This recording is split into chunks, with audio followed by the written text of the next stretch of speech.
seeing you win the Headies. Yeah. Just you cracked the code, and shout out to likes of DJ Jimmy Jad, who have always cracked that code. Big Daddy. Yeah.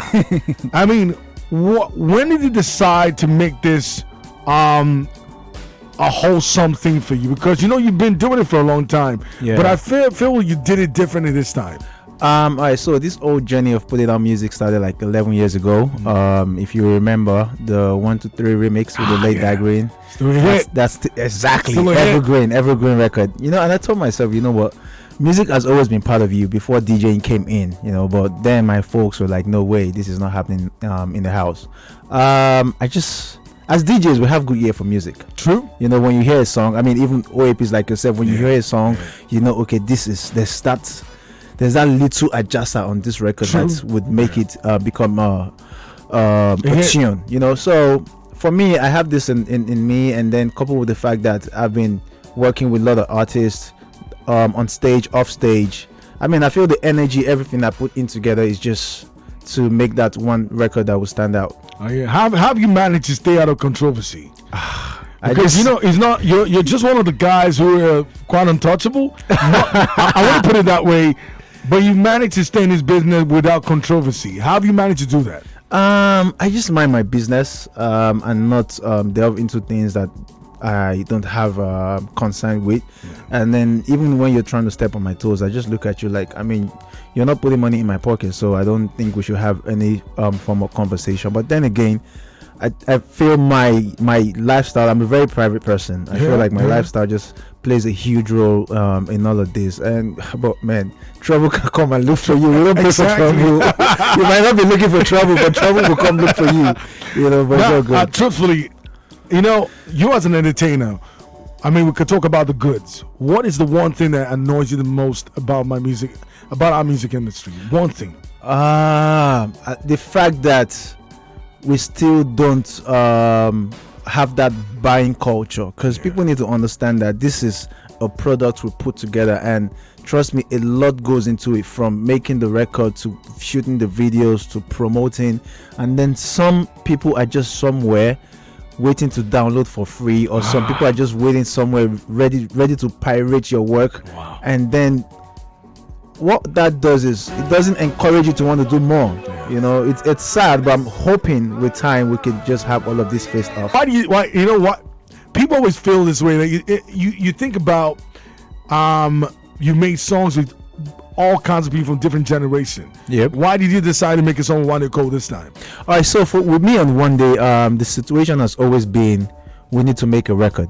But when do we make this record?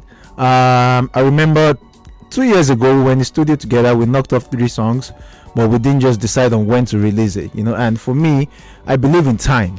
When that time comes, you don't need anybody to tell you anything. Yeah. Everything is just going to work hand in hand. So with Music Messiah, shout out to Da Piano, himself on Wande, we're already working on the record. Yeah. And then I came into the picture like, you know what? This is the time. Let's do this.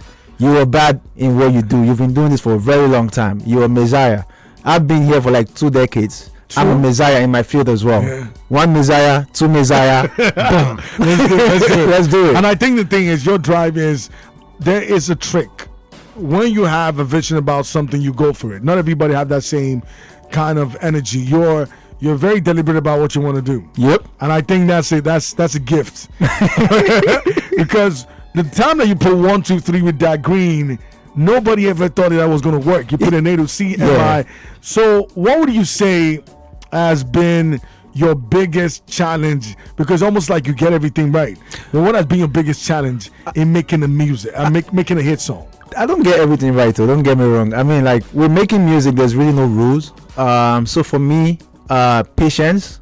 If, like you said, if I want to do something, I want to do it. I'll give you an instance. The first track on my debut album, Blood and Fire with MI and Jesse Jags. Yeah. It took me 3 years to get my vocals from MI. But because I wanted a record with the Abaga brothers, because I knew it was going to like spark up a lot of conversations, I just said, you know what, we would wait. 3 years. Yes, we would wait. You get me? So that's how I function. That's how I function. That's crazy. 3 years. Because sometimes you have to always consider everybody's mindset. Exactly. And the truth is, I mean, I asked that question because, all these guys, they think differently. They might be all together, but the space in their mind at the time might not work for you. Yeah, you see, that's where guys like myself come in and do like some exceptional records that would stand the test of time. Because when I did 1-3 remix, like nobody understood what I was doing. But imagine if I didn't bring them together to have a record like that, and shortly after that, Dagreen passed on. There wouldn't have been a record with these 3 heavyweight rapper. Exactly. You get me? So I have stuff like that on my next project as well. Infusing the older generation and the new generation, and I can't just wait to release that. Is there a song in your catalog that you've been wanting to bring out, you've never brought out?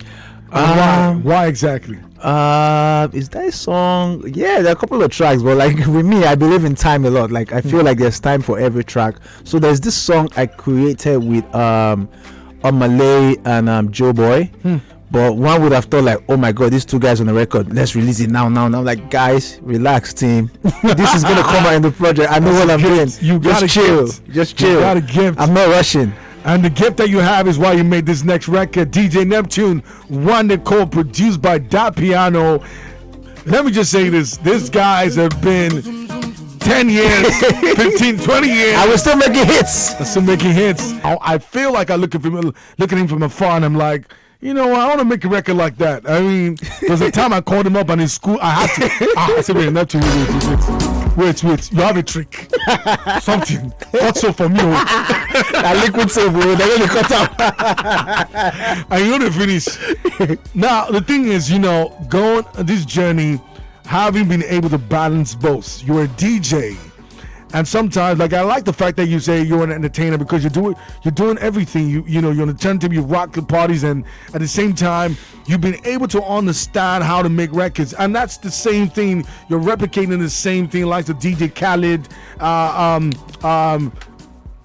DJ Khaled, tons of DJs. Chain smokers, they're all DJs. Exactly. Have you been able to go manage both? I'll be honest with you. I try to create time. So when it's time to make record, it's time to make record, and when it's time to perform, it's time to perform. Like, I mean, after this interview, I have a couple of meetings and then a section by 6 p.m. I know that's fixed already. Tomorrow, I'm off to Akwa Ibom to go perform. Wow. I know, okay, tomorrow, no studio, I'm only performing. I'm back on Saturday. I have a section in the afternoon. You get me? So it's just striking the balance, and you just have to do what you have to do. True. I checked out the video for Music Messiah, right? I loved your outfit. Thank you. I mean, I don't care who did it. That's my new identity, by the way. So when you see a guy with a helmet that has that cultural feel, just know that's Neptune in the building. Wow. I loved it. I'm like, you know what? Oh, this is so good.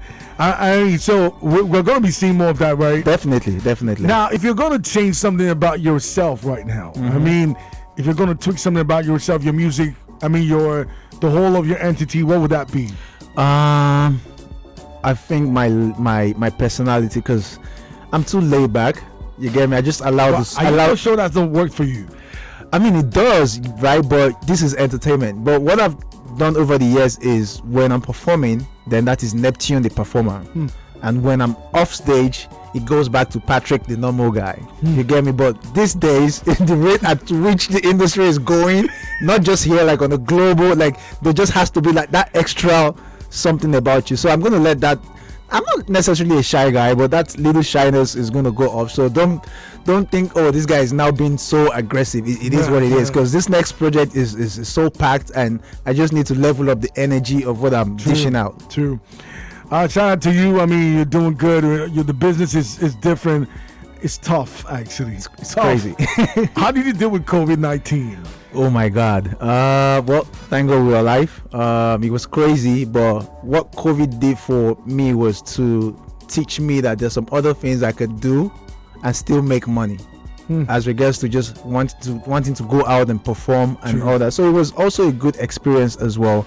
And it was, I would say, unfortunately, that was when I dropped the biggest record of my career. But biggest record in Nigeria too. Exactly. One of the most streamed Afrobeat record of 2020. But then again, I would say I am fortunate to have been blessed with that record, because having won an award like the Headies, not just 1, 2, and having performed on that platform, I mean, it was a big blessing. It's something that I always looked up. I was there like, nah. It's something I always looked up to. Yeah, You get me? I could feel it. I understand it. Like, he deserves it, Yeah. right?